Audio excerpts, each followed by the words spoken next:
Ai, mas militância na escola é um mito. Ninguém tem tempo para isso, principalmente numa sala de aula lotada. Se você é professor e convive com a educação, com certeza já ouviu essa frase. Muitos dizem que a sala de aula é corrida demais. Mal dá tempo para passar o conteúdo básico, quanto mais fazer militância política. E para a grande maioria dos professores honestos e exaustos desse país, isso é verdade. Mas a sua experiência individual não apaga a realidade do todo. Nós precisamos parar de olhar para a árvore e começar a olhar para a floresta. Acha mesmo que este perfil aqui de estudantes de pedagogia vão entrar numa sala de aula isentos de opinião? Esperançar, pedagogia também é luta e sabemos que precisamos de um centrinho aqui mais democrático, porque os estudantes querem muito se organizar e tocar luta com a rapaziada, só que nós não temos reunião aberta do CEPED. É por isso que os companheiros e as companheiras da Chapa 2 se propõem a fazer uma gestão de centenas de estudantes da pedagogia, né? Que é chamar todo mundo para construir as lutas no dia a dia. Eles podem ser minoria, mas ainda assim existem. Formam-se todos os anos e estão com os nossos filhos. Mas a prova definitiva de que esse buraco é muito mais embaixo do que você pensa é a prova docente. Aquela que deveria avaliar se os universitários sabem ensinar, medir a didática, o domínio do conteúdo, sabe? Então, acontece que lá 40% das questões têm um viés ideológico escancarado e eles não querem saber se o futuro professor sabe lecionar. Eles querem testar se ele compactua de suas pautas. É um filtro ideológico disfarçado de avaliação técnica. Quer provas? Agora veja essas questões oficiais da prova docente. O texto de apoio, ele cita: a justiça determina melhorias imediatas em áreas de assentamento. O que isso significa na prática?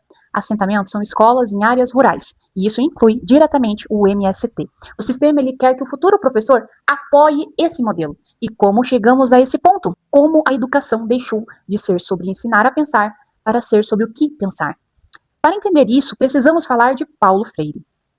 Não é desmerecer o Paulo Freire, mas entender que para a sua época ele já é ultrapassado. O seu método fez sentido sim em um contexto específico há décadas atrás, mas hoje a sua trajetória e os seus livros são usados como um manual de instrução pela militância do MST e, aliás, da esquerda. Bom, onde isso é aplicado na sua forma mais pura? Exatamente naquelas escolas de assentamento em que a prova docente tanto defende.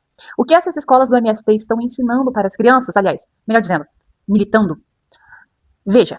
As imagens do site oficial do MST. As crianças pequenas, com bandeiras do movimento atrás, segurando livros com conotação política e plaquinhas de ocupar e resistir.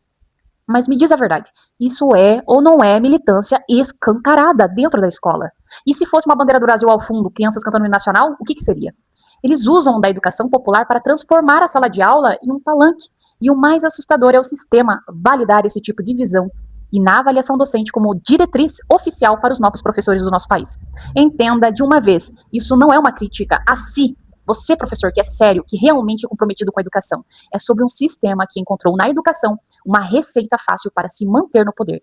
Rir-se de quem diz que é doutrinação, e isso é um mito. Nós precisamos romper o silêncio. Deixe aqui o seu comentário e compartilhe esse vídeo. Inscreva-se no canal para continuarmos a desmontar esta narrativa. A educação do nosso país merece ser libertadora de verdade e não refém de ideologias.